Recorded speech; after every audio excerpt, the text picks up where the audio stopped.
The story begins on Lucheng Pedestrian Street, dated March 10. The streets are bright and bustling, filled with tall buildings covered in colorful signs. Inside a dimly lit office, a man's voice breaks the silence. He asks a question with a sharp tone.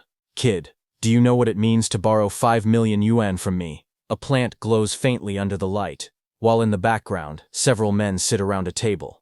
One of them, Zhang Yang, the boss of the Dihai gang, and an underground moneylender in Lucheng, leans back in his chair.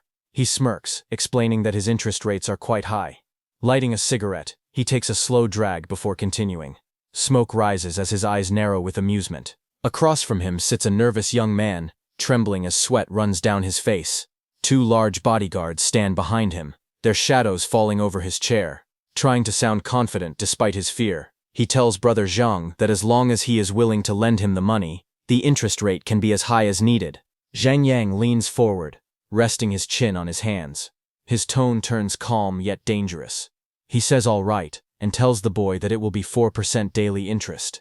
He will lend him 5 million, and he must pay back 7 million half a year later. He also tells the boy to write an IOU for 7 million first. Then Zhang Yang's eyes glint coldly, as he adds that, at the same time, he must provide collateral of equal value. The young man trembles as he nervously holds out a document. His voice shakes as he speaks, telling Brother Zhang that it is his house's property deed, and asking him to take a look. Zhang Yang takes the paper and examines it with a faint smile. He comments that the house is a bit old now, and worth only about 3 to 4 million yuan at most. In his mind he scoffs, thinking how foolish it is for someone to use a large flat apartment over 140 square meters for a high-interest loan. To him, it is like a sheep willingly walking into a wolf's den. Leaning back in his chair, Zhang Yang says with a smirk that the young man named Chen cannot borrow 5 million with just that house. He tells him plainly that the deal can't be done. Panicked, the young man clasps his hands together and pleads. He begs Brother Zhang not to refuse him, saying that even 4 million yuan would be enough. He tries to sound confident, claiming he has consulted a master who said his luck is good recently, and that he would earn the money back several times over soon. Zhang Yang relaxes in his chair, resting his arms behind his head. He says he can only lend 3.5 million yuan, claiming that any more and he would lose money. Inside, he sneers to himself, thinking that the young man is nothing but a gambling fool despite his age, and now he has him completely under his control. The young man's expression brightens instantly. He thanks Brother Zhang over and over, promising that he will repay the money quickly. Zhang Yang leans forward with a cold smile, resting his chin on his clasped hands. He tells the young man that since he has agreed to the terms, he must pay back 4.9 million yuan within 3 months. If he fails to do so, his house will be taken as collateral. Then, in a calm tone, he adds that if there is no problem, the young man only needs to write the IOU, and the funds will be released within 3 days. The young man nods nervously, glancing down at the paper in his hands. He says there is no problem, but hesitates for a moment, before adding that he has one condition. Zhang Yang raises an eyebrow, intrigued, and leans in slightly, asking what it is. 10 minutes later, the deal is done. Outside the building, the young man steps out smiling, clutching his documents. One of Zhang Yang's men stands by the door, seeing him off with a polite tone, saying, "Thank you for your patronage, Brother Chen. Take care." The young man looks at his phone and sees a message appear on the screen. His mobile account has received 3.5 million yuan. Relief and excitement flash in his eyes. After confirming the money, the young man smiles and calls Zhang Yang an idiot. His expression darkens as his eyes glow with a faint red light. A cold smile creeps across his face. He whispers to himself that the apocalypse will descend in 1 month, and when that happens, who would be left to repay this useless loan? With the money now in his hands, he vows to prepare well this time. He does not intend to live the same miserable life he lived in his previous one. In his previous life, a catastrophic natural disaster had struck the blue star. It was a terrifying event that completely altered the planet's ecosystem. The sun unleashed a surge of violent solar radiation, and the Earth was engulfed in searing light. The global temperature soared to nearly 50 degrees Celsius, turning the world into a blazing inferno. Under the burning skies, humanity was plunged into chaos. A 30-day high-temperature apocalypse began. Cities melted, the ground cracked, and the once living world became a wasteland of fire. In the ruins, even the animals turned feral. A black wolf with glowing red eyes gnawed hungrily at the remains of a scorched human arm. Meanwhile, back in the present, Zhang Yang laughed loudly in his office, holding the signed contract. He couldn't believe how easily the young man had agreed to raise the interest rate just to get the money faster. His laughter echoed as he mocked, saying that gambling dogs like him didn't deserve a house anyway. One of his subordinates approached him, looking puzzled. The man hesitated before speaking, pointing out that the young man's house was worth over 4 million, yet he had accepted only 3.5 million without hesitation. The subordinate frowned and asked if there might be some kind of trick behind it. But Zhang Yang leaned back in his chair with a sly grin, his eyes gleaming under the dim light. He told his subordinate not to worry, saying he had seen plenty of gambling addicts before, people so desperate they would sell their own families for money. Compared to that, one house meant nothing. With a calculating tone, he ordered his man to contact the casino and rig the gambling results. When the time came, not only would they claim the house, but they also wouldn't let the borrower escape. He told him to sell anything valuable the man owned. The subordinate nodded eagerly and replied that he understood. The scene shifted to the city skyline glowing under the setting sun, where the tall HK Mall building stood against the horizon. The young man walked alone down the street, the orange light reflecting off his hoodie. He glanced at his phone and smirked. He thought to himself that there were still many good people in the world. All it took was a small increase in interest rates for that fool to hand over the money immediately. He chuckled softly, wondering if the man truly believed he could outsmart him. Calling the loan shark an old fool, he reminded himself that he had borrowed high-interest loans from every lender in Lucheng within a single day. He scoffed at the thought, confident that a mere rate hike meant nothing to him. As his eyes glowed faintly red, his smirk deepened. He declared that once the money was in his hands, no one should dream of ever getting it back. Then his thoughts darkened, as memories of his previous life resurfaced. The earth drying up, vegetation dying, and living creatures mutating. Civilization had crumbled, and humanity descended into chaos. Resources became scarce, forcing people to abandon morality, doing whatever it took just to survive. As the world descended into chaos, possessing resources became equivalent to possessing supreme wealth. Resources had become so scarce that people resorted to ruthless and violent means just to secure a small amount of survival materials. Even former billionaires and once famous stars were reduced to beggars. They had to kneel and plead for something as small as a sausage or a single cup of water. Those who couldn't secure resources were left to wander the streets aimlessly, eventually meeting a miserable death in the wastelands of the fallen world. But now, everything was different.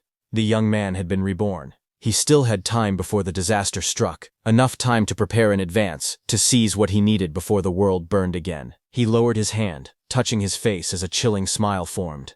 His eyes glimmered with cold determination, and faint sparks of red flickered around him. Moments later, while walking through the city, he heard laughter from a nearby cafe. He turned his head slightly, his sharp gaze shifting toward the sound.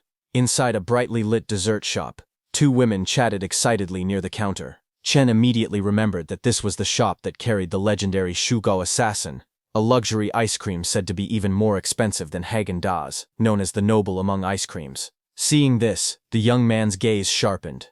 His expression turned serious as he looked toward the counter, a flicker of recognition crossing his eyes. Memories from his past life surfaced. He remembered how he had always been reluctant to buy that extravagant treat for himself, yet he had purchased it multiple times for Lu Wancheng. He clenched his jaw, thinking bitterly that giving such an expensive dessert to her had been a greater waste than feeding it to a dog. The more he thought about it, the more frustration boiled inside him. His heart ached with regret, and he suddenly burst out, declaring that he would enjoy it himself this time. Charging toward the counter with determined steps, he slammed his hand down and spoke loudly to the staff, his tone confident and unrestrained. He asked for 10 of every flavor of ice cream available in the shop. Hearing that, the people around him gasped in surprise. One of the women exclaimed in disbelief, wondering if he could really afford that much. Another, eyes wide, whispered that the way he made the order looked incredibly cool. Meanwhile, the young man stood calmly with one hand against his chin, thinking to himself, this time he would indulge in everything he had once denied himself. The shop attendant looked startled as she hesitated behind the counter. She stared at the young man in disbelief, thinking that although he was handsome, he didn't look rich at all. Her voice trembled slightly as she asked if he was serious about his order. Trying to confirm, she explained that their shop only sold high-end ice cream, and that 10 of each flavor would cost more than 20,000 yuan. She asked again, unsure if he really wanted to proceed. Nearby, a woman with long red hair sneered after overhearing the conversation. With a mocking smile, She said that someone like him, dressed so plainly, couldn't possibly afford such luxury. She laughed arrogantly and added that if he truly managed to pay for it, she would kowtow to him in public. The young man's eyes narrowed as he turned toward her. His tone calm but sharp. He asked if the words she had just said were true. The woman's smile faltered, her expression turning defensive. She snapped back, asking if he really expected her to bow to him, demanding to know what kind of person he thought he was to act so arrogantly. But the young man only smirked, his expression turning cold and confident. He told her that he was offering her a way out, but since she insisted on provoking him, she would definitely end up kowtowing. His voice lowered as he added with chilling certainty that not even God could stop it now, he had already spoken it into existence. The woman's face twisted in anger as she shouted at him, but the young man only smiled faintly, unfazed by her outburst.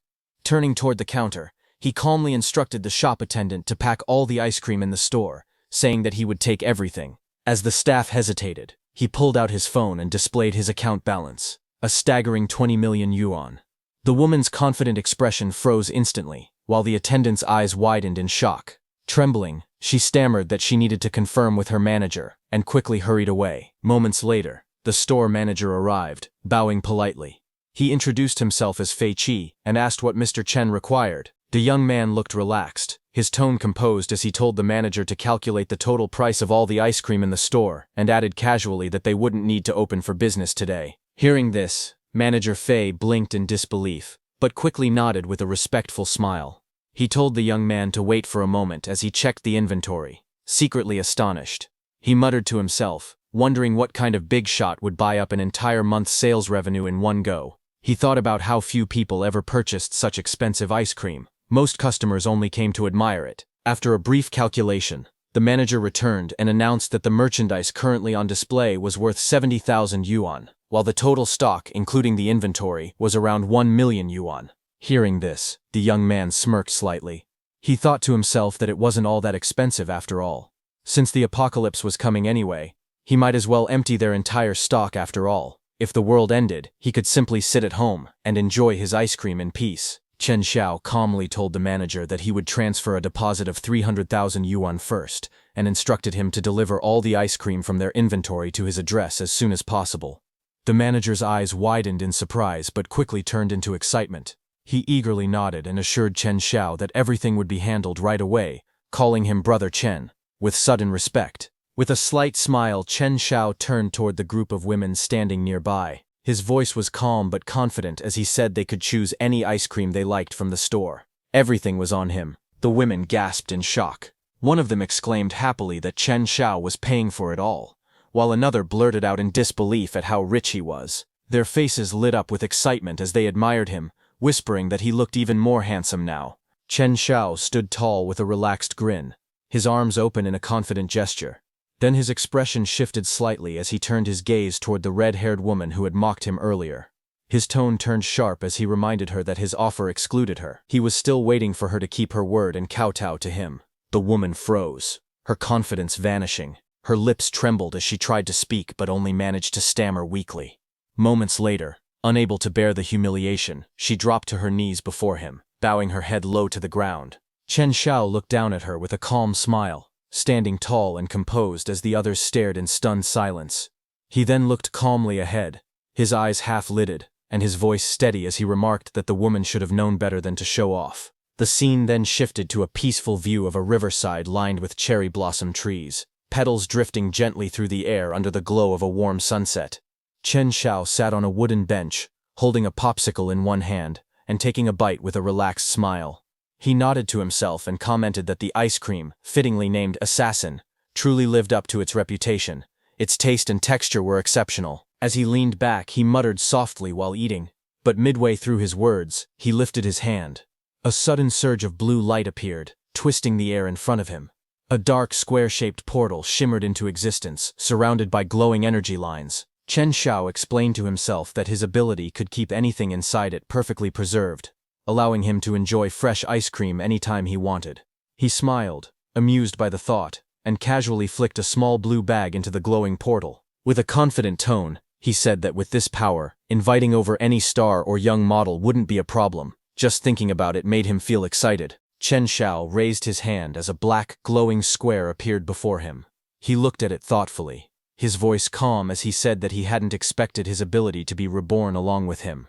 He recalled that, in his previous life, abilities had only started awakening gradually after the apocalypse began. A faint smile appeared on his lips as he gazed at the mysterious power hovering above his palm. He admitted that he didn't fully understand how it worked, but he knew one thing for certain: this would become his greatest trump card in the days to come. He then sat back down on the bench under the cherry blossoms, petals drifting around him as the evening light glowed softly. In a quiet tone, he said that it was time to start preparing for what lay ahead, building a safe house, setting up cold storage, gathering weapons, and securing an energy reserve. With a small sigh, he muttered that he still had a lot to do. Just then, his phone suddenly chimed with a ringtone announcing, "Little Fairy is calling." Chen Xiao blinked in surprise and turned his head slightly. He pulled out his phone and frowned when he saw the name flashing on the screen, Liu Wancheng. His expression darkened as he muttered that it was her again, calling it bad luck. Chen Xiao paused when he saw the name, Liu Wancheng, glowing faintly in the darkness. After Chen Xiao's parents passed away, Liu Wanqing appeared in his life like a savior. In his grief and loneliness, he saw her as a source of warmth and light, someone who reached out a helping hand when the world felt empty. Back then, he was too naive to realize her true intentions. To him, she seemed like the light that had entered his dark world.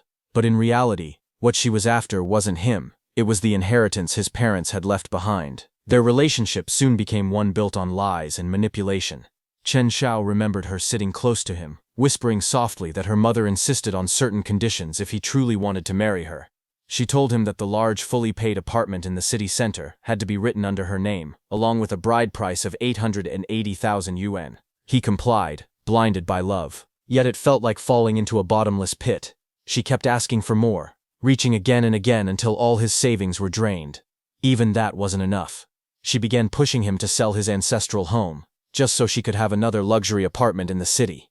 When he hesitated, her tone turned manipulative, saying it was for their future, that his old family house wasn't worth keeping anyway. Then Chen Xiao's memories darkened. He remembered being forced down, humiliated and helpless as greed consumed her. Later, she stood beside another man in a dark room, smiling coldly as she introduced Chen Xiao like an object. She told the man, whom she addressed as young master, that Chen Xiao was the one she had mentioned before, the one who perfectly met the man's special material requirements. At that moment, Chen Xiao finally understood. The woman he once thought of as his savior had sold him out for her own gain. Chen Xiao's eyes burned with fury as memories of his past life resurfaced. When the apocalypse descended, chaos consumed the world. He had risked everything, his safety, his future, to protect Liu Wanqing. But in the end, she betrayed him without hesitation. To cling to someone stronger, she had sold him off like livestock. He remembered the cold floor, the smell of blood, and the shadow looming over him. His body trembled as the figure above observed him with detached curiosity, muttering that there was nothing particularly special about him. Then the man wondered aloud if he needed to eat him to see any real result. Chen Xiao's fate back then had been cruel beyond words. His voice echoed bitterly in his thoughts. In the end, he hadn't even been left with a complete corpse. Now, standing under the pale light with red eyes glowing faintly, Chen Xiao held his phone tightly, his expression dark yet calm. A sinister smile curved across his lips as he looked at the name on the screen.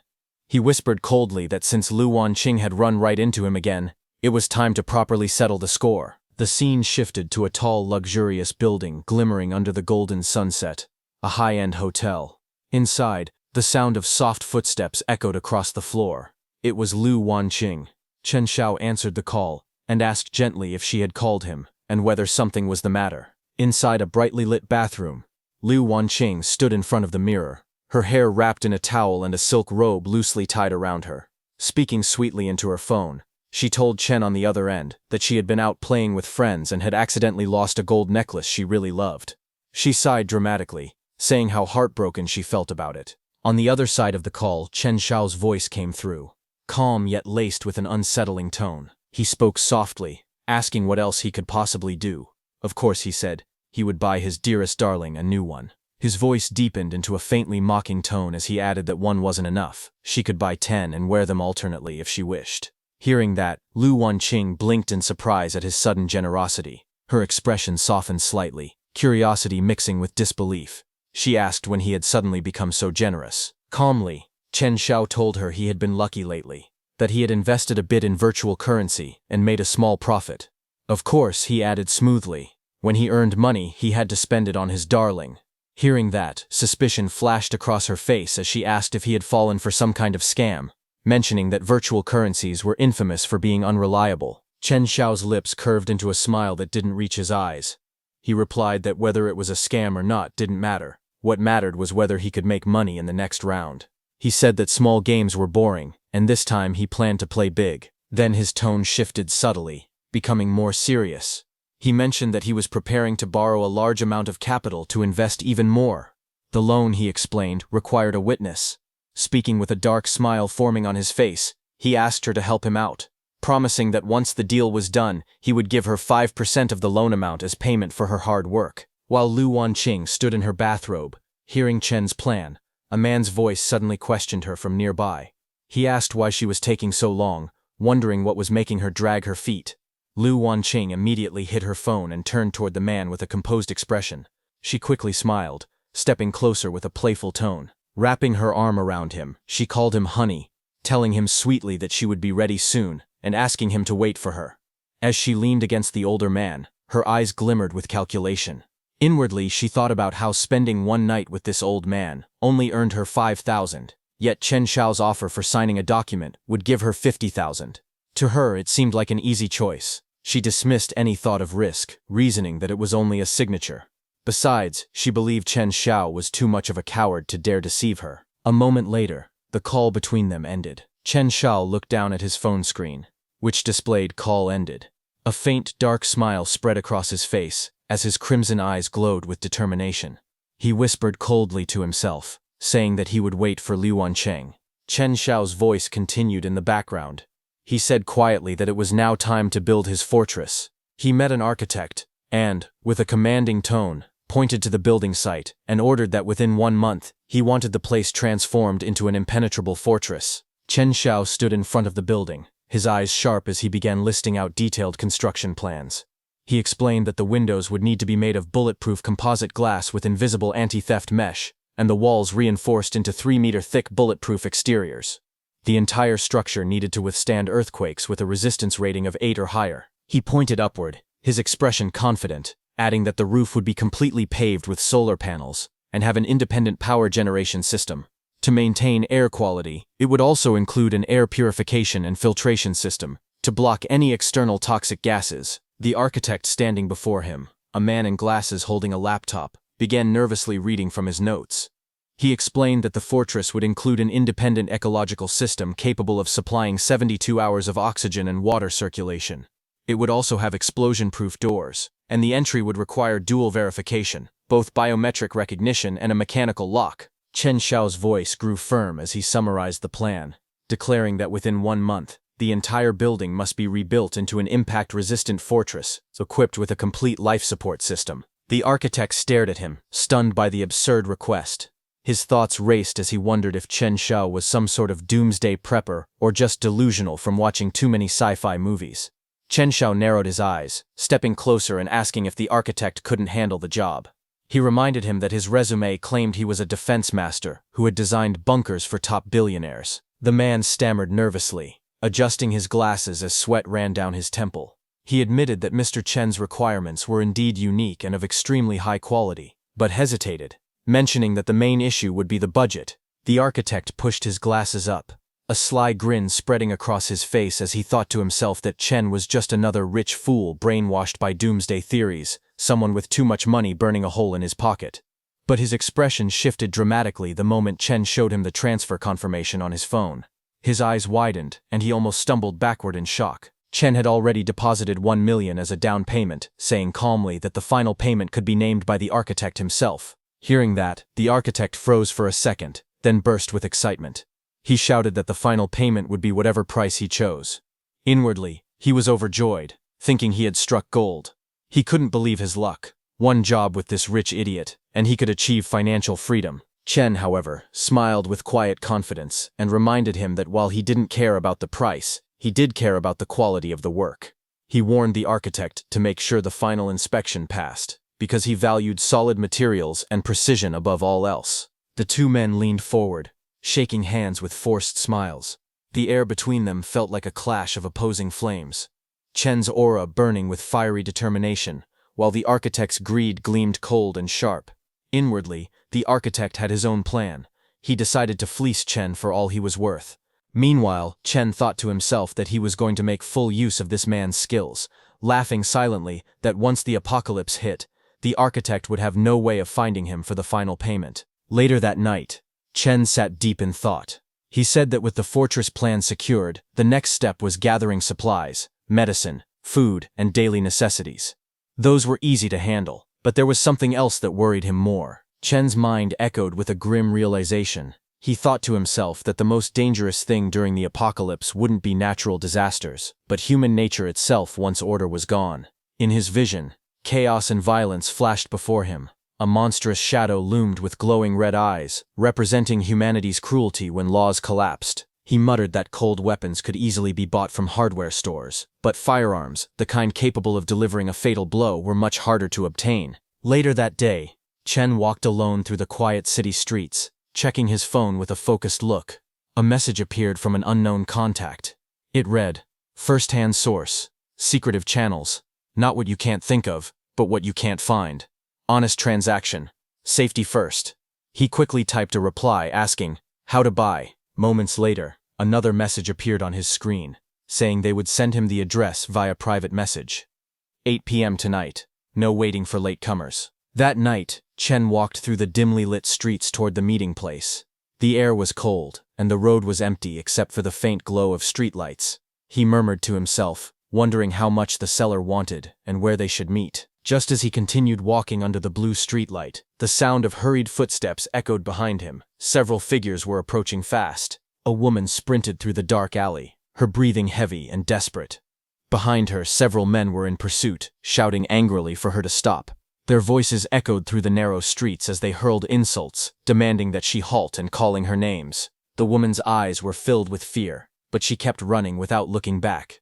Her long hair whipped behind her as the sound of footsteps grew louder, but before they could catch up, the woman suddenly collided with someone standing at the corner. It was Chen. She immediately hid behind him. One of the men yelled again, his tone filled with rage, mocking her for trying to escape. "Keep running then," he shouted, before sneering. "You think you can cheat in my territory? You must be tired of living." Without hesitation, she clung to Chen's arm, trembling as she pleaded, asking him to please save her. Chen turned his head sharply, his expression shifting from confusion to shock when he saw her face clearly. Recognition flashed in his eyes. He muttered in disbelief, his heart pounding. "Is that her? Li Yu? How is she? In a place like this?" Under the cold blue glow of a streetlight, a group of thugs surrounded Li Yu. One of them held her firmly by the arm, while another swung a metal bat, pointing it threateningly toward Chen, who stood a few steps away. The gang leader, a man with blonde-streaked hair, glared furiously and shouted orders. Li Yu struggled desperately, her voice trembling as she cried out, her hair disheveled and her face twisted in pain. Seeing this, Chen's eyes darkened, and he muttered her name under his breath, Li Yu. Memories flickered through Chen's mind. Images of their school days resurfaced. He remembered her clearly, the academic goddess from middle school, the girl countless boys had admired from afar. Back then, she was bright, confident, and full of promise.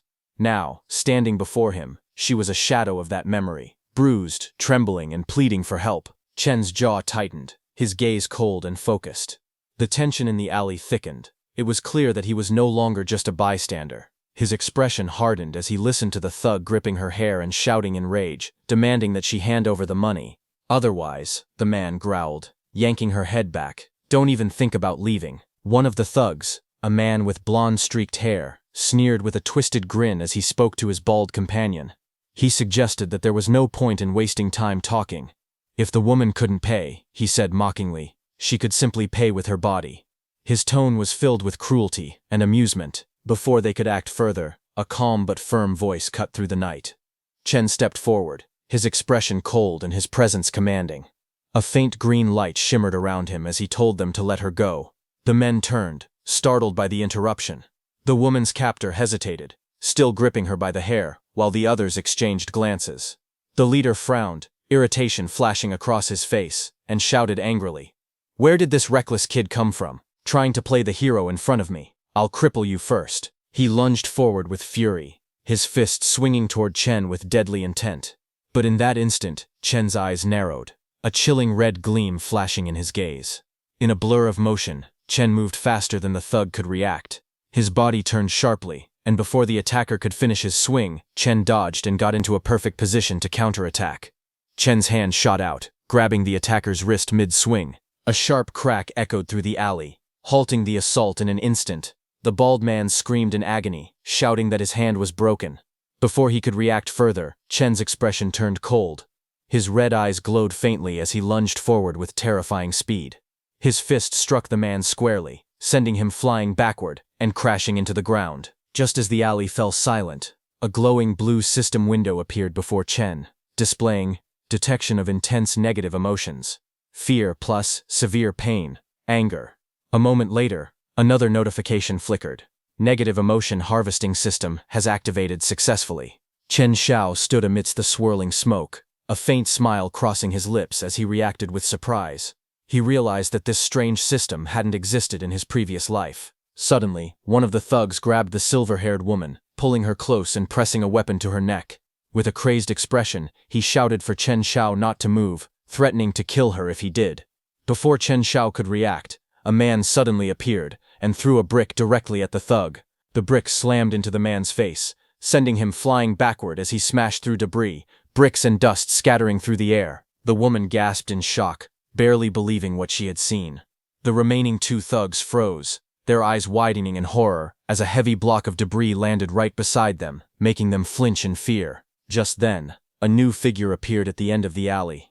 He stepped forward with a cocky grin and mocked the scene, saying it was shameful for a group of grown men to gang up on a single girl. Enraged by the taunt, one of the bald thugs raised his bat, charging forward furiously while shouting that they were asking for death. The thugs rushed in, swinging their weapons recklessly. Chen Xiao moved first, his expression calm but sharp.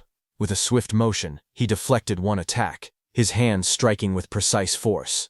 At the same time, the new boy launched a powerful kick, sending another thug flying backward. The alley echoed with heavy impacts as bodies hit the ground one after another. Chen Xiao's eyes glowed faintly red, his movements too fast for the eye to follow. In an instant, he appeared in front of another thug and delivered a clean, devastating punch that sent the man reeling. Working in perfect sync, both men struck at the same time. Chen Xiao's fist slammed into one attacker's jaw, while his companion's kick sent another crashing onto the pavement. As the last remaining thug staggered, Chen Xiao clicked his tongue in mild annoyance before finishing him with a single decisive blow. The man collapsed to the ground, gasping in pain as Chen Xiao's foot pressed down on his chest, leaving the entire street silent. Chen Xiao and the new boy stood tall under the streetlights, their feet pressing down on the fallen thugs. The defeated men groaned in pain, unable to move. Chen Xiao's red eyes narrowed slightly as he muttered a single word, "Scram." Hearing that, the thugs panicked, scrambling to their feet and fleeing in terror.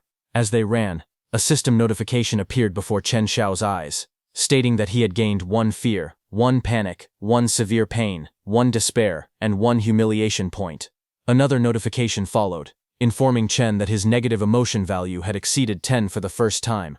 Space expansion permission unlocked. A third notification appeared, urging Chen to work hard to harvest, grow bigger, and become stronger. As the men disappeared into the distance, Chen glanced at the fading system window and smirked faintly. Harvest negative emotions? Interesting, he murmured. Moments later, the purple-haired girl he had saved looked up at him, her voice trembling with relief. She thanked him, saying she hadn't expected to meet him there. Chen Xiao extended a hand toward her, his tone softening slightly, as he asked if she was hurt. He then handed his jacket to the girl, telling her to put it on. She looked at him, her expression gentle with gratitude, and thanked him sincerely. She explained that she had something urgent to do and needed to leave right away. Chen Xiao simply nodded and told her to be careful. After she left, the man in the colorful shirt grinned and stepped forward, teasingly calling Chen Xiao a hero for saving a beautiful woman.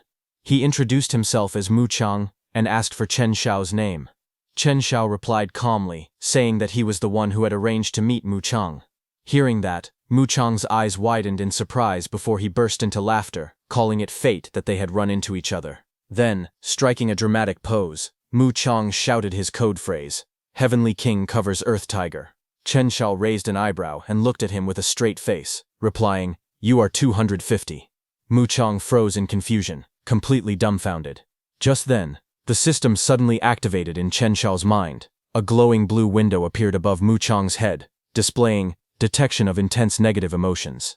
Dumbfounded, +1. Bewilderment, +1. Embarrassment, +1. Chen Shao was shocked to see this and stared at Mu Chang in awkward silence, the atmosphere turning strangely comical.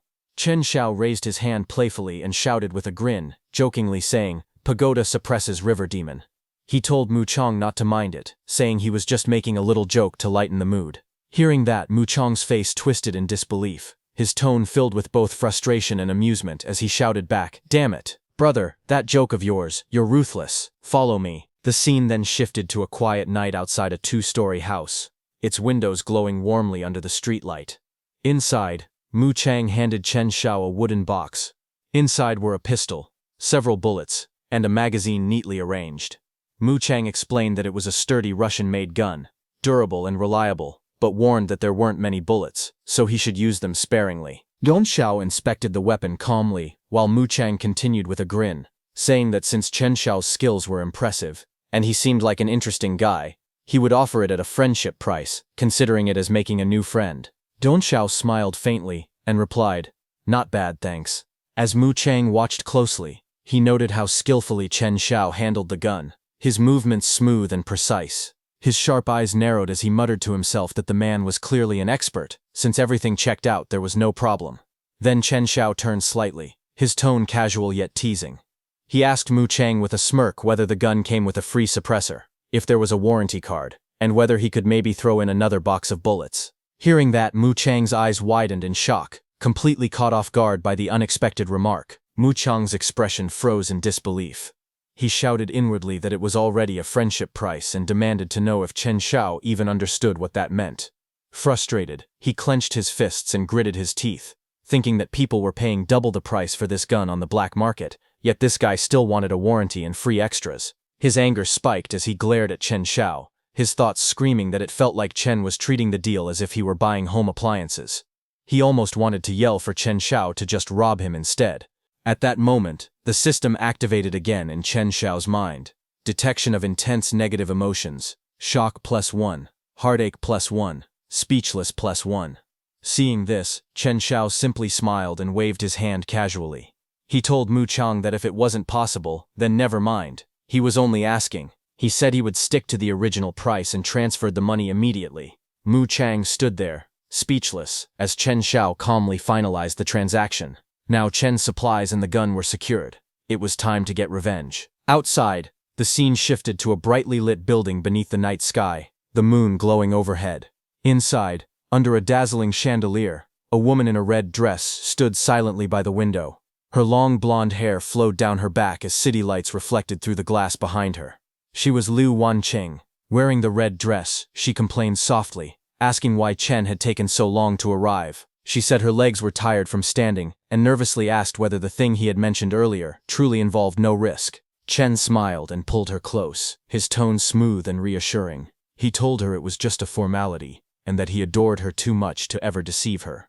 Hearing this, Liu Wancheng leaned back with a cigarette between her fingers, her expression turning sly. She thought to herself that Chen was just a gullible fool who had nearly sold his blood once just to buy her a handbag. She smirked, convinced that he was too infatuated to ever betray her. Then they went inside. In the room, Zhang Yang sat across from her, flanked by 2 bodyguards. He praised her confidence and said with a grin that her signature was beautiful. Liu Wancheng smiled faintly, unaware of the trap she had just walked into. Zhang Yang, wearing a cunning smile, watched as her signature appeared on the contract. Inwardly, he mocked her, thinking that she believed she was only signing as a guarantor, when in truth, once her name was written, the entire debt would belong to her. As she signed, the scheming man's thoughts grew darker. He thought that once she failed to repay the debt, she would have no choice but to pay with her body. He grinned through a puff of smoke, murmuring to himself with a sinister laugh that when she couldn't repay, that would be when his fun began. Across the room, she stood before Chen Shao, unaware of his calm expression as he watched her. Inwardly, Chen Shao smirked and told her silently to go ahead and sign the so-called indentured servitude contract. He thought that her greed would perfectly cover the final payment for his safe house, Everything went unexpectedly smoothly, and he quietly thanked Liu Wanqing in his mind for making things so easy. Later that night, Chen Xiao stood outside a newly constructed building beside the architect, who proudly gestured toward it. He assured Chen that everything inside was reinforced to 120% of military standards, complete with heat insulation, soundproofing, explosion resistance, and anti-drilling layers. He boasted that the house could even withstand several nuclear bombs. Chen Xiao inspected the structure and nodded in approval. With a faint smile, he commented that the quality was good. The man, wearing dark sunglasses, grinned widely and said Chen could come back anytime if he needed more work done. Afterward, Chen Xiao sat alone in his new home, placing a case on the table as the television played in the background. The news anchor's voice filled the room, reporting that due to unprecedented, super-strong solar flare activity, the world was about to experience continuous extreme high-temperature weather on a global scale. The broadcast continued, warning that temperatures across many regions would soon break all historical records, urging every citizen to prepare for protection. As the reporter's voice echoed faintly in the background, Chen Xiao wrapped a cloth around the barrel of his gun, his grip tightening. He lifted the weapon and pressed it against his temple with a faint smile, whispering a single word, "Finally." His crimson eyes sharpened with determination. The reflection of burning light danced within them as he turned toward the massive window, his expression calm and resolute. The golden-orange light from outside cast a fiery glow across his face as he muttered quietly, "It's here." Outside, the sky was engulfed in a blinding inferno. A colossal, sun-like flare loomed over the city skyline, flooding the world in crimson light. Chen Xiao stood before it in silence, gun in hand, watching as the fiery apocalypse began to descend upon the world. Just then, a news anchor appeared on the screen, reporting that a super-strong solar flare outbreak was causing severe disturbances in Earth's ionosphere. She explained that extremely high temperatures were appearing across many parts of the world, with daytime highs expected to reach 45 degrees Celsius. She advised all citizens to take heat prevention measures and avoid going out at noon unless absolutely necessary. Chen listened to the broadcast. Sweat ran down his face as he watched quietly. He noted that the temperature was already rising, but he knew it was only the beginning. Outside, the city buildings glowed under the harsh sunlight. Heat shimmered in the air. A woman wiped sweat from her face, panting in discomfort. She leaned over her balcony and complained loudly that it was already unbearably hot so early in the morning. She groaned that the weather was killing them and wondered how long the heat wave would continue. At the market, a vendor shouted through a megaphone to the neighbors. He warned them that the deadly weather would become even hotter next week. He announced a supply shortage and said that water and electricity would soon be rationed. He urged everyone to stock up immediately, warning that they wouldn't even have bottled water to drink later. He waved his megaphone and told them to hurry, saying this was his last batch of goods. The shopkeeper wiped sweat from his forehead and grinned. He thought to himself that this heat wave was basically money being delivered right to his doorstep, and he'd be a fool not to profit from it. Nearby, a woman complained while holding a watermelon. She told the seller that his watermelons were too expensive and asked if he could lower the price. Another woman stood beside her, also sweating from the heat. When the seller looked at the women, his eyes sparkled with excitement. His face turned red as he stared at them, completely captivated. He hurried over with a smile, saying the melons were very sweet, and asking if they wanted to taste one. He then offered a deal. If they bought 2, he would give them a 20% discount and include a pack of tissues for free. The women stepped back nervously. One of them quickly replied that buying 1 melon was enough. The seller leaned forward eagerly, telling them that if the nights were too hot, they could always visit his place and enjoy the air conditioning. Flustered, the woman repeated that they would only buy 1. The seller insisted again, telling them to buy more and stock up because the heat was getting worse, and there might not be any fruit left to sell tomorrow. Just then, from behind, an old man pointed at the water bottles and asked the shop owner if he could make the water cheaper. The owner stubbornly refused, saying it was a small business and there would be no bargaining. Outside the store, the shop owner wiped sweat from his face while carrying a box. Behind him, Chen walked past, watching silently. Chen narrowed his eyes as he saw that shopkeeper.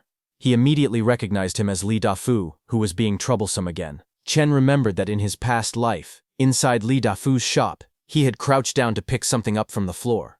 Li Dafu stood behind him with his arms folded, looking down suspiciously. Just as Chen touched that thing, Li Dafu shouted loudly for everyone to come and look. He accused Chen of stealing, and claimed he had caught him red-handed. Chen shook his head in panic. He said he didn't steal anything, and only wanted to pick up the item because it had fallen to the ground. Li Dafu mocked him, asking if he could really be that kind-hearted. Li Dafu grabbed Chen's arm tightly. Chen cried out as he was pulled up. Li Dafu glanced at Chen's clothes and sneered, saying that just by looking at how shabbily he was dressed, he could tell that Chen had sticky fingers. He demanded that Chen pay up, or he would send him straight to the police station. The crowd surrounding them began whispering among themselves. Some adults clicked their tongues, saying that someone so young should know better, and questioning why he would steal. Another voice remarked that they couldn't understand how his parents had raised him. Someone else pointed out that his silence meant he must be admitting the crime. Chen lowered his head, sweat running down his cheek as he trembled. In a small voice, he insisted that he hadn't stolen anything. Back in the present, remembering all that, Chen pushed through the crowd with a calm expression. He walked forward slowly. Suddenly, something caught Chen's attention, and he looked to his side. Inside the store, a display of Ace potato chips stood with a sign that read, "Store Manager's Recommendation, 50 yuan per pack." Li Dafu, who was running the shop, stood nearby, looking annoyed as he overheard complaints. Chen questioned him, asking if the chips were made of gold or if they could somehow prevent heat stroke, wondering why they were priced so high. Li Dafu glared intensely, sweat beading on his face as he held several water bottles against his side. His expression twisted with anger and suspicion. A system window suddenly appeared, flickering with streams of numbers. It reported that Boss Li's strong negative emotions had been detected. Disgust, Li Dafu then rushed forward, shouting furiously. He yelled that anyone who couldn't afford the goods shouldn't touch them, demanding to know if Chen could even pay for anything he might break. His arm swung as he tried to snatch the bag away. Just then, another system window flashed into existence, noting Boss Li's strong negative emotions, irritation, +6. Chen stood unfazed, looking back with a calm, sharp smile. He asked Boss Li if he could really sleep at night while hoarding so many treasures.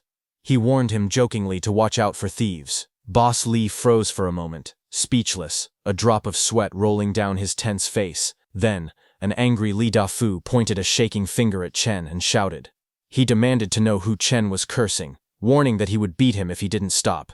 He called him a coward and asked if the heat had made him lose his mind. As Li Dafu raged, Chen lifted his hand calmly. He told Boss Li to calm down and then asked if he had been experiencing insomnia, strange dreams, soreness in his lower back and knees, night sweats, and fatigue recently. Hearing this, Boss Li hesitated. He admitted that he had experienced those symptoms a bit. Boss Li then wondered aloud if his warehouse really had feng shui problems. Hearing that, Chen clicked his tongue and stepped closer with a serious look. He pointed at Boss Li's forehead and said that it was dark. He grabbed Boss Li's face from the side and added that his eyes were unfocused. Chen spun Boss Li in panic as both comments hit him at once. Chen then stood confidently, tapping his chin with a knowing smile. He declared that this was a classic case of deficiency. Hearing that, Boss Li exploded in anger, pointing his finger while shouting that Chen was the deficient one, and that his whole family was deficient. He ordered him to get lost. Chen stayed calm. He reached out and took a lollipop from a rack, speaking evenly as he advised Boss Li to take care of his health.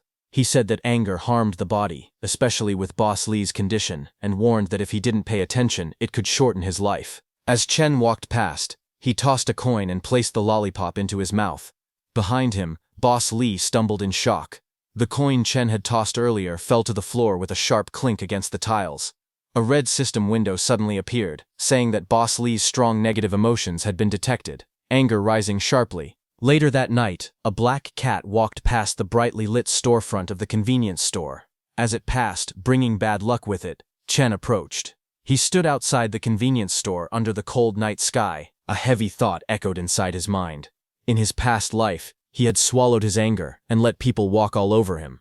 But now, in this life, he vowed to take everything back with interest. He lowered himself slightly, remembering what the system had said. A spark lit in his eyes. He recalled that the system mentioned he could expand the space, and Li Dafu's contributed emotions were perfect for it. A system window appeared before him, displaying that 20 negative emotions had been consumed. Another window followed, announcing that the storage space expansion was complete. Chen then raised his hand, and a swirling black void opened in his palm with a sharp whoosh. Purple and red energy spiraled around his arm as he controlled the strange vortex. A confident smile slowly formed on his face. Then morning arrived peacefully. Birds perched among the green leaves, chirping lightly as they greeted the new day. Li Dafu strolled toward his shop happily, singing a song.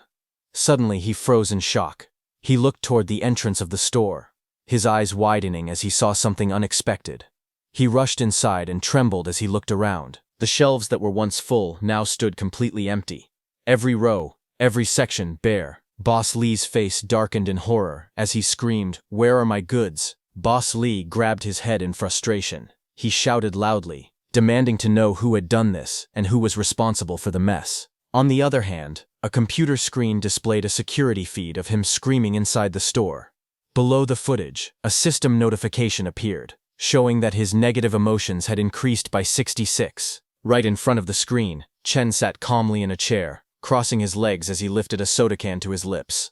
He took a slow drink, watching the scene with a relaxed expression, completely unfazed by the chaos he had caused. Li Dafu lost control and shouted in anger. He yelled, asking who did it and who stole all his stock. He screamed for the person to get out immediately. In the next moment, Li Dafu slipped. His body lost balance, and he fell hard onto the ground. He screamed loudly as he crashed down. Li Dafu sat on the floor, holding his face in pain and despair. Behind him, people gathered and whispered among themselves. Someone said all the goods were gone in just one night. Another person wondered if Li Dafu had staged this himself to raise prices. Someone else worried that the supermarket was empty and asked what they would do next. Nearby, two women talked in low voices. One said she had heard that someone saw a dark shadow floating around last night. The other woman looked shocked and asked if that was really true. Li Dafu's face twisted in shock. He shouted in disbelief, saying there was no way the place was haunted. At the same time, system panels appeared silently. Strong negative emotion was detected. From within the crowd, Chen watched calmly. He observed Li Dafu and thought that his emotional output was still quite stable. Chen casually took out a chip and ate it while standing there. His expression remained relaxed. Inside his mind, Chen decided to stir things up a little more. He planned to add fuel to the fire and give Li Dafu a small thrill. Chen walked forward while holding a bag of chips. He smiled slightly and said that it smelled really good. Li Dafu, who was still kneeling on the ground, suddenly noticed him. His eyes locked onto the bag in Chen's hand, and he stared at it without blinking. He remembered that this packaging was his stock. He also remembered that yesterday, Chen was the one who asked if his chips were made of gold, or if they could prevent heat stroke to be sold at such a high price. He also warned that hoarding so many treasures might make it hard to sleep at night, and that he should watch out for thieves. Li Dafu suddenly lunged forward and grabbed Chen by the collar. His face twisted with anger as he shouted, demanding to know where Chen got those chips. He accused Chen of stealing his goods, and still acting arrogant. Chen did not panic. He calmly looked at Li Dafu and told him that getting physical was no fun. He asked Li Dafu if he had any evidence. Chen continued in a steady tone. He said that making accusations without proof meant Li Dafu would have to take responsibility. Then Chen glanced around the supermarket and spoke again. He said the place was really clean, not even a single chip left behind. With a faint smile, he suggested giving Li Dafu the remaining half bag of chips. Li Dafu shouted angrily at Chen. He accused him of cursing him yesterday. He said that now all the goods were gone, yet Chen was still eating chips there. He yelled that if Chen did not steal them, then who did? In his heart, Li Dafu thought that even if Chen was not the thief, he could still squeeze something out of him to cover his losses. At that moment, a red system panel appeared. Strong negative emotion was detected. Li Dafu's anger surged sharply. Chen remained calm. He asked everyone to judge for themselves. He said that Boss Li lost his own stock and now wanted to blame him for it. People in the crowd began to talk. Someone said that other places sold these chips too. Another person pointed out that Li Dafu complained yesterday that the chips were expensive, and today the supermarket was completely empty. It felt too coincidental. Li Dafu stared at Chen in disbelief. Inside his mind, he wondered how this weak-looking kid had suddenly become so tough. Chen looked straight at Li Dafu and spoke calmly. He said that if Boss Li did not believe him, he could search his house. Chen promised that if any items from the supermarket were found there, he would pay 10 times the value. But if nothing was found, then the backup generator at Boss Li's back door would belong to him. Li Dafu sneered and agreed loudly. He told Chen to let them search and said they would see how long Chen could keep pretending. The two stared at each other closely, neither backing down. Li Dafu then shouted to the crowd. He said it would be better if they found the stolen goods. If not, he mocked Chen and said that wanting the generator was nothing but a dream. The crowd stood behind them, watching the confrontation in tense silence as the situation reached a breaking point. After that, the group entered Chen Xiao's house, and everyone froze in place. Someone exclaimed in shock that Chen Xiao's house was extremely luxurious. Another person muttered that he really had been hiding his true strength. In their minds, they all wondered when this kid had become so rich. Lai Dafu looked up and raised his hands toward the crystal chandelier on the ceiling. His eyes widened in disbelief. He moved around the room and stopped in front of the wardrobe. When he saw the expensive clothes hanging neatly inside, his mouth fell open. Then the refrigerator door was opened. Inside were neatly arranged drinks, jars of food, cakes, and fresh meat. Everything looked carefully stored and untouched. Next to it, a safe was revealed. When it was opened, stacks of gold bars were seen inside, shining brightly. Lai Dafu leaned closer and peeked inside, his face turning pale. Cold sweat rolled down his face as shock completely took over. Chen Xiao stood calmly with his arms crossed and looked at Boss Li. With a faint smile, he asked if Boss Li had searched enough and whether he wanted to pry open the floorboards as well. Boss Li's face stiffened. Cold sweat poured down as panic took over. He stammered that there was no need and said he would go ask other places instead. As he spoke, he turned around and hurried toward the exit, looking completely flustered. Just as Boss Li tried to escape, Chen Xiao suddenly spoke up and told him not to go yet. He reminded Boss Li about the generator they had agreed on. Chen Xiao reached out and grabbed Boss Li by the collar, stopping him in his tracks. Boss Li froze on the spot, his face pale and his body stiff, unable to move. Everyone present had clearly heard the agreement. Chen Xiao looked at Boss Li and calmly asked if he was really planning to go back on his word. Boss Li immediately pretended to be confused. He laughed awkwardly and said he had no idea what generator Chen Xiao was talking about. He told Chen Xiao to calm down and claimed there was no need to make things so ugly. Chen Xiao did not smile. He coldly reminded Boss Li that when Boss Li framed him before, he never once talked about stepping back or calming down. The people around them watched in silence. Someone muttered that they could not understand how a person like this could refuse to keep his word. Another voice followed, saying that Boss Li had no integrity at all, and that it was only right for someone like him to be taken advantage of. Boss Li stood there stiffly, his face twisted, completely exposed in front of everyone. Boss Li finally lost his temper. He shouted at Chen Xiao, saying that he had already shown him respect, but Chen Xiao still refused to back down. Before Boss Li could react, Chen Xiao moved. He grabbed Boss Li's hand and twisted it hard. A sharp cracking sound rang out as pain shot through Boss Li's arm. Boss Li screamed loudly, clutching his hand in agony. His face twisted in pain as his body bent forward, unable to resist. He shouted, saying he would move the generator right away. Chen Xiao looked at him coldly and told him to hurry. He warned that once the temperature rose later, it would be impossible to go outside. He calmly reminded Boss Li that power would be rationed in a few days. And without a generator, Li Dafu would have no way to cope. A system notification appeared at once. Strong negative emotions were detected. Humiliation surged, pain increased sharply, and fear spiked even higher. Chen Xiao turned away calmly, standing straight as if nothing had happened. The room fell silent, and no one dared to speak. Just then, a phone suddenly rang on the table. The caller name on the screen was Lu Wanqing. As soon as the call connected, Lu Wanqing spoke anxiously. She told Chen Xiao that for the past 2 days, a few people had been following her. From their behavior, they looked like debt collectors. Chen Xiao frowned slightly as he listened. Lu Wanqing sounded upset and confused. She asked him if he had not said that she was only signing papers.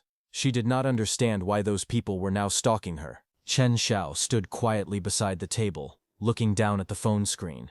His expression turned serious as he listened to her words, already sensing that trouble was approaching. Lu Wanqing raised her voice angrily. She demanded that Chen Xiao tell her the truth. She asked why the people from the Dahai gang were looking for her, and whether he had lied to her. Chen Xiao looked at his phone and replied softly. He asked why she never trusted him. He said he had already paid so much for her sake. He continued walking slowly while speaking. He told her that he had poured his heart out to her and would never lie. Hearing her accuse him made him feel very sad. As the call continued, Chen Xiao's expression turned cold. In his mind, he thought that the group from the Dahai gang was even more impatient than he had expected. Chen Xiao spoke into the phone while standing in front of the refrigerator. He calmly asked whether the people from the Dahai gang knew where Lu Wanqing lived yet and what they had said to her. Lu Wanqing answered quickly. She said they did not know her address. She explained that she took small roads and managed to shake them off. Her tone turned sharp. She demanded to know what was really going on and warned Chen Xiao not to play tricks on her. Chen Xiao leaned against the wall, listening quietly. After a short pause, he spoke again in a steady voice. He told her not to overthink it, and suggested that she might have mistaken someone else for them. He then sat quietly at the table. In front of him was a plate of food, with his phone lying on the surface. On the phone screen, Lu Wanqing suddenly froze. Her eyes widened as she noticed the food on the table. She asked Chen how he could still have things like that. Chen Xiao calmly lifted a can of soda and took a sip. He replied casually that it was not just those things. He said he still had plenty in stock. On the phone screen, Lu Wanqing looked at him in surprise and asked if he really had a lot. As she lay on the sofa holding her phone, her thoughts raced. The heatwave had lasted for many days. Supplies were now only available to the rich. She could not understand where he got so much food from. A thought crossed her mind.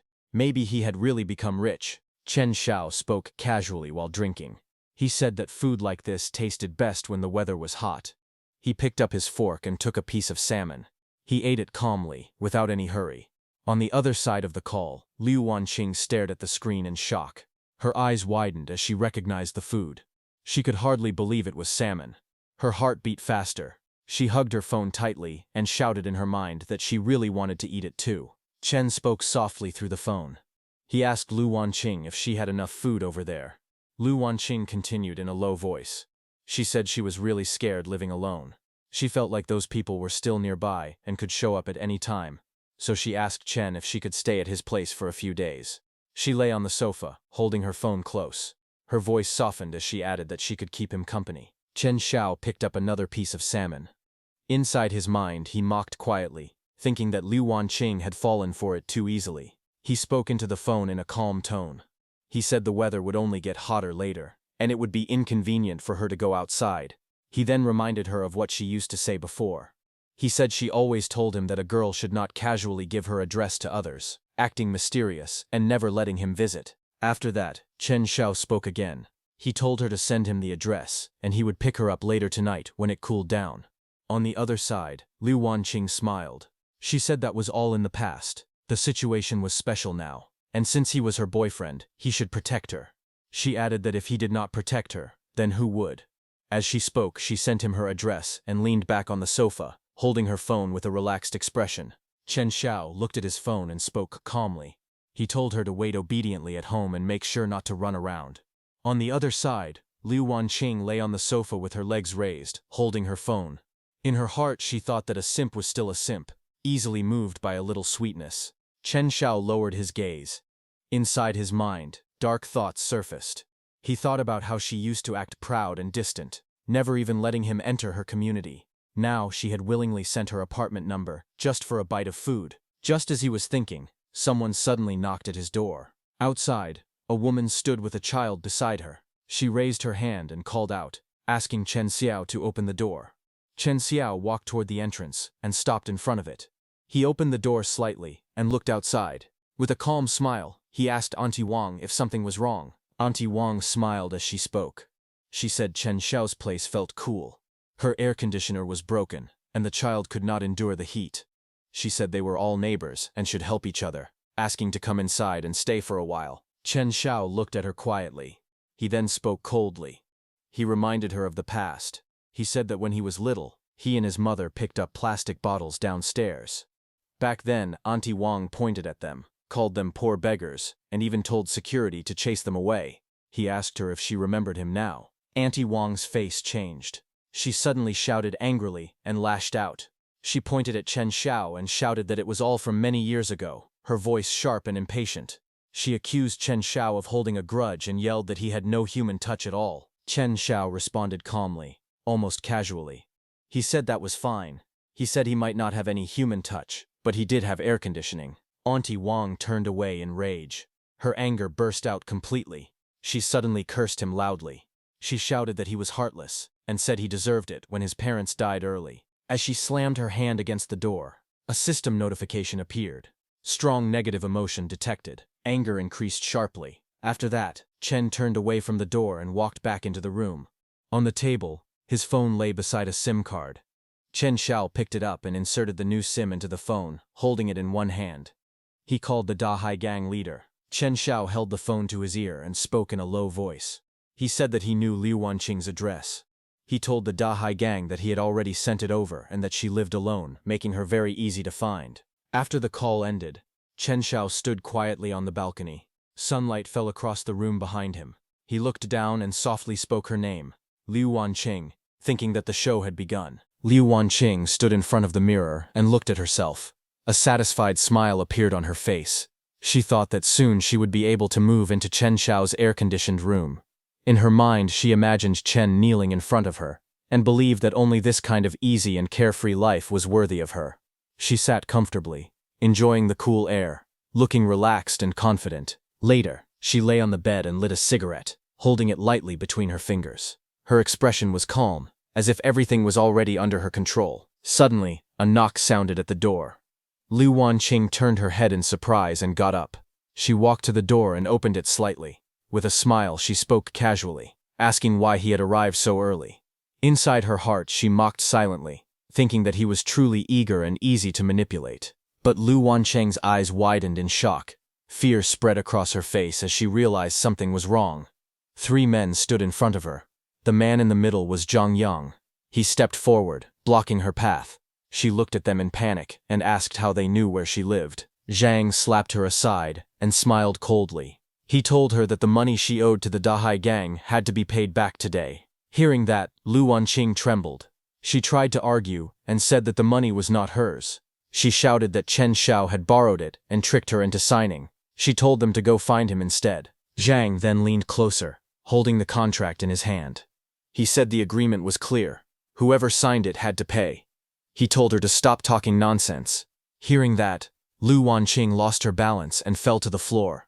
Fear and regret filled her face. Zhang straightened up and gave an order. He told his men to search the place and take everything valuable. The 2 men behind him moved forward, their eyes cold, as they began to carry out the order. One of the men lifted a wooden plank and smashed the furniture while searching the room.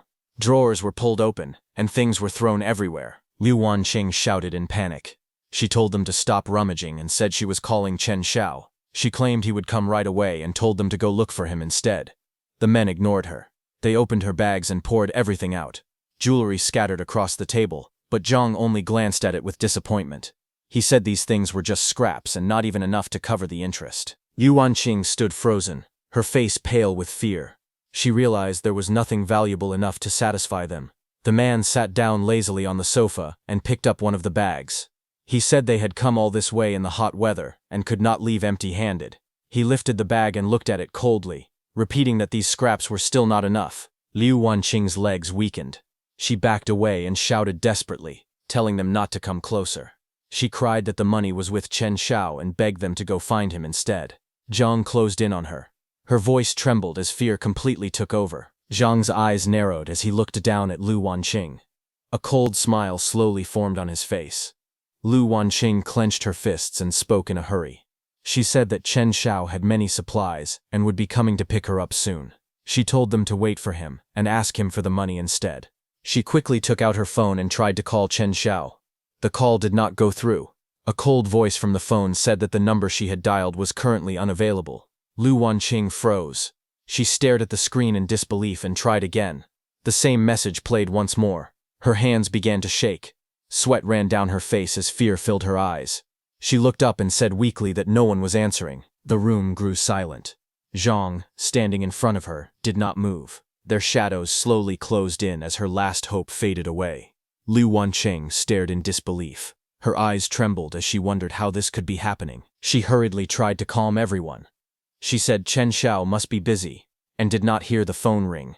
She forced a nervous smile and said she would call him again right away. But before she could react, Zhang suddenly lashed out. He threw her phone and cursed her harshly, calling her stupid. He said Chen Xiao had already sold her out. He shouted that Chen Xiao never planned to repay the money from the start, and had only tricked her into signing. Hearing this, Liu Wanqing froze. Her face turned pale as she muttered in shock, unable to understand what she was hearing. Zhang grabbed her hair roughly and pulled her toward him. She screamed and told him to let go. Tears filled her eyes as she struggled. She shouted that they should go find Chen Xiao instead. She cried that only Chen Xiao had the things they wanted, and begged him to release her. A sharp scream filled the room, as Lu Wanqing was dragged down to the floor. She cried out in pain and fear while the men stood around her. The door burst closed with a loud crash, as Zhang forced Lu Wanqing inside. At the same moment, her phone slipped from her hand and fell to the ground. The screen shattered as it hit the floor. Broken sounds echoed while her cries continued. Her screams filled the air. She tried to speak, but only broken words came out. Fear overwhelmed her, as her screams grew louder. Elsewhere, Chen Xiao sat calmly in a quiet room. He leaned back in his chair, holding a glass of red wine. His phone lay on the table nearby, glowing softly. His expression remained relaxed and cold, as if everything was going exactly as planned. He lifted the glass slightly and looked ahead with a faint smile. In his mind, he addressed her calmly. He wished Lu Wanqing a good taste of the apocalypse passion. Some time later, Lu Wanqing's quiet apartment building stood under the city lights. One window was lit, while the rest remained dark. Inside the room, Zhang sat up while dressing, his back facing forward. Not far away, Lu Wanqing curled up on the bed. She hugged her knees tightly, her face buried near her hands. Tears fell as she sobbed again and again. Zhang then grabbed a cup from the table. The cup hit the surface with a hard sound. Zhang stepped closer and grabbed Lu Wanqing by the chin, forcing her to look up. He asked what good things were at Chen Xiao's place, and told her to say it again. With tears streaming down her face and fear in her eyes, Lu Wanqing answered in a broken voice. She said there was air conditioning, cold drinks, and lots of food. She weakly whispered that his home had everything. Hearing that, Zhang's eyes narrowed as he looked down at her. Lu Wanqing told him to go find Chen Xiao, saying that he was the person they should be looking for. Tears streamed down her face as she cried and said that she really had nothing left. After getting all the information, Zhang threw Lu Wanqing onto the bed, her body curling up from the impact. He stood upright, thinking that if there was air conditioning and supplies, then he had caught a big fish this time. He smiled and turned to his men, telling them it was time to go. They left, slamming Lu Wanqing's door shut and leaving broken glass scattered on the floor. Lu Wanqing sat alone on the bed, covering her mouth as tears fell. She said that Chen Xiao had tricked her. Her eyes were filled with hatred as she shouted that he would die a horrible death. The street was quiet at night, with tall apartment buildings on both sides. Dim lights glowed from the windows as several figures walked down the empty road. A pair of polished shoes stepped forward, their footsteps echoing sharply against the ground. Ahead, a group moved through the darkness. One man led the way and spoke confidently. It was none other than Zhang Yang, and the one showing them the way was the woman who had tried to enter Chen's house but was denied. She pointed ahead and said this was the place. Chen Xiao lived right here. She claimed that Chen Xiao's home had the air conditioning running all day and night, with plenty of food and drinks. Then her tone turned bitter as she complained that Chen Xiao was extremely stingy and would not even share a sip of water. Hearing that, Zhang sneered and told the woman leading them that she had done well. He promised that once they got the supplies, she would receive plenty of benefits. Hearing that, she leaned forward with a flattering smile and thanked Brother Zhang, praising him as generous and saying it was no wonder he could become a big boss. In her mind, she imagined that when she went to Chen's house with Boss Zhang, Chen would immediately drop to his knees and beg desperately. Chen would cry that he was wrong and plead for his life. And to save himself, Chen would say that from now on his home would belong to them and he would live wherever they wanted. That woman smiled coldly and muttered that this time she would see just how arrogant Chen Xiao could still be. Boss Zhang's whole group arrived at Chen's house. They stopped right in front of it as Zhang looked up toward Chen's apartment. He touched his chin, sweat on his face, and narrowed his eyes. He sensed something strange and said that Chen had something going on. So he stayed behind and had two men go ahead to check, holding their weapons. One man stepped forward eagerly and shouted that he would kick the door down for Brother Zhang. He rushed ahead and lifted his foot to strike. At that moment, a blue electric light suddenly flashed beneath his leg. Sparks crackled as his foot froze in midair. The man screamed in pain as electricity wrapped around his body. His weapon slipped from his hand and fell to the ground. Another man stood nearby holding a blade, watching in shock as the screaming continued. That man was electrocuted and fell to the ground. The other men looked down at the fallen figure and cursed angrily. They mocked him, asking why he suddenly cramped up. Blue electricity continued to crawl over the fallen man's body as he lay spread out on the ground. His fingers twitched as he tried to move. Just as those two men grabbed the clothes of the man lying on the ground, the electric current surged again. Both of the guys were hit by the powerful electricity. They screamed loudly, begging for help as the lightning wrapped tighter around their bodies. Seeing that, the others froze in place. Their faces stiffened as they stared ahead, unable to understand what was happening. Just then, above them, a small loudspeaker slid out silently from the rooftop. The group looked up together. Their expressions turned blank, eyes wide with shock. No one spoke as confusion filled their faces. The loudspeaker suddenly activated, and Chen's cheerful voice echoed through the night, repeating words of blessing about good luck, joy, love, and prosperity spreading in all directions. The message continued to play again and again, its tone calm and festive, completely out of place in the tense night. At the same time, blue electric light burst out across the ground. Lightning surged violently and wrapped around those three men. Their bodies were thrown into the air as the current struck them hard. Painful screams filled the air. One man cried out in agony as electricity coursed through his body. The sound of electricity crackling drowned out everything else. Zhang cursed loudly in fear and anger as he staggered back, barely keeping his balance. Others rushed forward with weapons in their hands, but their steps faltered when they saw the lightning spreading across the ground. Blue electric arcs crawled along the surface like living snakes, blocking their path. A system notification popped up right in front of Chen, saying it detected intense negative emotion. Shock increased by 45, then 36, and then 22. Far away from the chaos, inside his quiet room, Chen leaned back comfortably in a chair. His legs rested casually, and he held a remote control in one hand. On the screen in front of him, the scene outside played clearly, showing the attackers being struck by electricity. He watched calmly, his expression relaxed. With an amused tone, he spoke softly. He commented that their luck was actually not bad. He pointed out that one of them had stepped directly onto the protective electric grid with a single foot. Zhang stepped forward angrily, gripping his weapon tightly. His face twisted with rage as he shouted at Chen Shao, telling him to stop playing tricks. He said that paying back debts was a matter of principle. He demanded that Chen Shao return the money, so everything could be settled. The woman beside him immediately echoed the accusation. She pointed at Chen Shao and shouted that he clearly had money to renovate his place. With a sneer, she questioned how Chen Shou's parents had raised him. The group glared upward, their anger burning hotter by the second. Inside the apartment, Chen Shao sat calmly in a chair. His posture was relaxed, one leg crossed over the other. He held a green popsicle loosely in his hand, his expression composed and cold. The noise outside did not disturb him at all. He spoke in a steady voice. He addressed Brother Zhang directly, and stated that the market price of his apartment was 4 million. He calmly pointed out that this amount was more than enough to cover the 3.5 million debt. Chen Shao's lips curved slightly as he continued. He said that as for Li Wanqing's debt, they should go find her themselves. He asked what that matter had to do with him. Hearing that, outside, Zhang stood in the street and stared up at the building.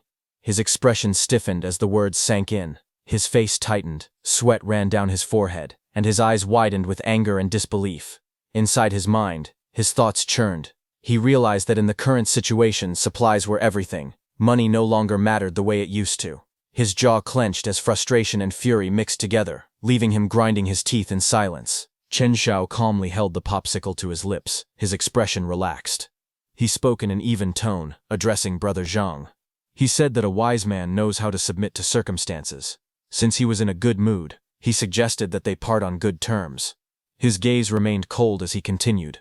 He warned that if they kept looking for trouble, he would no longer be so polite. Saying that, Chen Shao extended his hand and pressed the red button on the table without hesitation. Outside, blue electric light exploded across the ground. Lightning surged violently, spreading in all directions. A sharp scream rang out as those people were struck by the current. Electric arcs twisted and snapped through the air. One of the men cried out desperately, shouting that he could not hold on anymore. His body convulsed as the electricity wrapped around him, bones visible through the glowing blue light. Red system panels appeared in the air, flashing warnings, saying that intense negative emotions had been detected. Pain rising sharply, followed by overwhelming despair. Brother Zhang and the remaining men stood frozen, watching their man's condition. Finally, Zhang turned and shouted furiously while retreating. He cursed Chen Shao, yelling that the Dahai gang would never let him off. As they fled into the night, another system panel appeared silently, recording the surge of intense anger. Above it all, Chen Shao remained inside, calm and unmoved, watching as the chaos outside faded away. Seeing all this, the woman's face twisted in fear. Her eyes trembled as dark shadows covered them, and her expression showed deep shock and hatred. Outside the tall apartment building, she was the only one left standing, looking up at the building as she could feel Chen's anger pouring down like flames from the sky. The next day, a warning panel appeared, showing that the temperature had reached 52 degrees. The sunlight was blinding, washing the buildings in white and yellow light. Cars were parked along the road, but the heat made the entire place feel lifeless and suffocating. Inside the apartment, Chen Xiao lay casually on the sofa. He held a bowl of food and ate calmly, saying that it felt refreshing. On the television, a news broadcast played. The reporter warned that recently, many people had died from heat stroke. Citizens were advised to avoid going outside as much as possible. A temperature chart on the screen showed the heat continuing to rise, marked again at 52 degrees. While Chen was watching the news, his phone suddenly vibrated on the table beside him. Chen Xiao turned his head slightly and looked toward the phone. His phone screen was filled with messages from the homeowners group.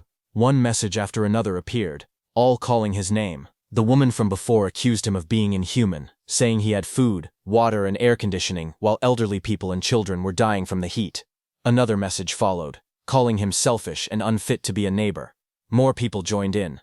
Someone said that in extraordinary times, resources must be shared, or else he was no different from a murderer. Another message said they were about to die from the heat and demanded to know if he felt any shame at all. Someone else directly told Chen Xiao to come out and give everyone an explanation. Chen Xiao calmly lifted a glass of water and took a sip. His expression did not change. With his other hand, he casually slid his finger across the phone screen, scrolling through the messages without haste. As the messages continued to pile up, system panels appeared one after another. One panel showed that intense jealousy had been detected. Another panel followed immediately, reporting even stronger anger. Then suddenly, a larger red system window appeared, announcing that the total negative emotion value had exceeded 1,000 and that rewards were being calculated. Chen Xiao stood in front of the open refrigerator, looking at the neatly stored food inside. The shelves were filled with fruits, drinks, and packaged items. Everything was well organized and clearly abundant. He raised his phone and took a photo of the refrigerator, capturing everything inside. Then he sent that photo of the full refrigerator to the homeowners group chat. A message was sent along with it, stating that his stockpile was indeed quite large, and that anyone who wanted some could sign up. Almost immediately, replies flooded in. People rushed to respond, asking him to share a little. Someone begged him to send food to an elderly aunt, whose legs were not in good condition. Another demanded water first. More people quickly typed that they wanted to sign up. Chen Xiao looked down at his phone and typed another message. He clearly stated that he was not running a charity. If anyone wanted supplies, they had to exchange something of equal value. Otherwise, there would be no deal.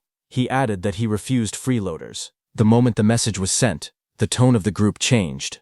Angry replies appeared. One person shouted that Chen Xiao was selfish and told him to hurry up and share the supplies if he wanted to be considered a good neighbor. Another accused him of revealing his true nature, claiming that refusing to save the dying would bring him karma sooner or later. Someone else threatened him, saying that if they starved to death he would not have it easy either. After sending that message, Chen Xiao leaned back on the sofa, his head tilted slightly upward. His phone slipped from his loose hand and rested near his fingers. An apple lay beside him on the table, untouched. But suddenly, his eyes opened. A sharp light flashed across his red pupils as he focused. His expression changed from calm to alert. A glowing system panel appeared in the air before him. The panel announced that the negative emotion value had reached 3,000. Another line followed, stating that a skill upgrade had been obtained. Spatial cut, beginner. A second panel appeared right after. It explained the effect of the skill. A microscopic rift could be created in the air, cutting anything it touched. The range was limited to within 3 meters. Chen Xiao sat up slightly and looked at the blue transparent panel floating in front of him. He quietly repeated the skill's name, testing the words in his mind. He then looked at the table. The apple sat still under the light. Chen Xiao raised his hand. His fingers spread as if gripping something invisible. A thin glowing line appeared in the air, sharp and silent. In the next moment, the apple was cleanly split in half. The cut was smooth, as if it had been sliced by an unseen blade. The two halves separated and fell apart neatly. Seeing that, Chen Xiao stood up, his movements light and controlled. His red eyes shone faintly as he looked at the result. A small smile formed on his face. To him, this was no longer just survival. Things had finally become interesting. At the same time, outside on the street, streetlights cast a warm yellow light onto the road. Parked cars lined both sides, while one red off-road vehicle moved slowly down the center of the street. A pair of red high heels stepped onto the ground. It was Lin Wancheng. She stepped forward. She wore a black dress that hugged her figure, with a sheer black shawl hanging loosely from her arms. Her expression was calm and cold as she looked ahead. Behind her, the red off-road vehicle door opened. Two men in black suits and sunglasses stood on either side of the open door, guarding it silently. Inside the vehicle, Liu Yang leaned back in his seat. He held a cigar between his fingers, smoke curling into the air. His eyes were sharp and calculating as he watched from the shadows. He stepped out as Zhang appeared there. Liu Yang spoke, asking little Zhang if the Chen Sao they mentioned lived here. He asked while pointing at the building ahead. Zhang reported calmly to Liu Yang that Chen Sao lived in the innermost building. Liu Yang listened without changing his expression. Smoke drifted from his mouth as his eyes narrowed slightly. He suddenly grabbed Lin Wanqing's back, surprising her. She turned in shock and looked at him. Liu Yang turned toward her with a grin. Holding the cigar between his fingers, he spoke casually. He said that Chen Xiao used to be her man. He added that he was now leading a team to raid Chen Xiao's home and asked whether she would feel heartache about it. Lin Wanqing leaned closer to him. Her hand pressed against his chest as she looked up at his face. She spoke softly, calling him Brother Liu, and said that at this moment her heart only held him. Hearing that, Liu Yang laughed. His arm wrapped around her waist as he pulled her closer. Seeing that, Lin Wanqing's expression changed uncomfortably. She looked aside with a cold smile and spoke without hesitation. She said that Chen Xiao was nothing more than a useless piece of trash. Saying that, her eyes hardened. She tilted her head slightly and looked down, her voice turning sharp. She called out Chen Xiao's name and declared coldly that tonight would be his death date. While all this was happening, Liu Yang suddenly noticed some figures stepping out from the building entrance, their silhouettes stretching across the ground. Two residents rushed forward. It was Li Dafu and another man. Li Dafu pointed toward the building and shouted that they were homeowners in the complex. He asked if the group had come for Chen Xiao and said they were willing to help teach him a lesson. The other man quickly added that if Chen Xiao tried to escape, they would block his route, because they knew the area well. Liu Yang listened to them. He agreed and said that if they helped catch Chen Xiao, he would share some of the things in Chen Xiao's room with them. Hearing that, the two residents became excited. Li Dafu bowed slightly and thanked him, saying they knew a shortcut and would lead the way. Elsewhere near the building, chaos was visible. Liu Yang's men were emptying the whole neighborhood. Back on the street, Liu Yang, along with Li Dafu, began to move together. Liu Yang walked ahead with Lin Wanqing beside him, and several men followed from behind. The group reached the entrance of Li Dafu's shop, which was being robbed. Seeing that, Li Dafu rushed forward in panic, raising his hands and shouting that this was his home and that they were on the same side. His voice trembled as he tried to stop them. Liu Yang's men who were robbing the shop answered coldly, saying that it was no longer his home. They declared that the entire building now belonged to Boss Liu. On the other hand, Chen's aunt and nearby residents finally realized the danger. She screamed in fear and anger, saying they could not do this and that they had not provoked anyone. A tall man standing beside her kicked her to the ground. Chaos erupted, and Li Dafu and all the nearby residents were knocked down, their bodies scattered across the street. Chen's aunt sprawled on the ground, staring in despair as she thought about her greed. She admitted that she had been wrong, that everything was gone now, even her chance to survive. Another man shouted in regret, calling himself blind for trusting a bunch of beasts. Liu Yang's group moved forward, leaving those residents crying behind. Liu Yang and his men finally stopped right in front of Chen's building, standing confidently with weapons in their hands, metal bats glinting under the lights.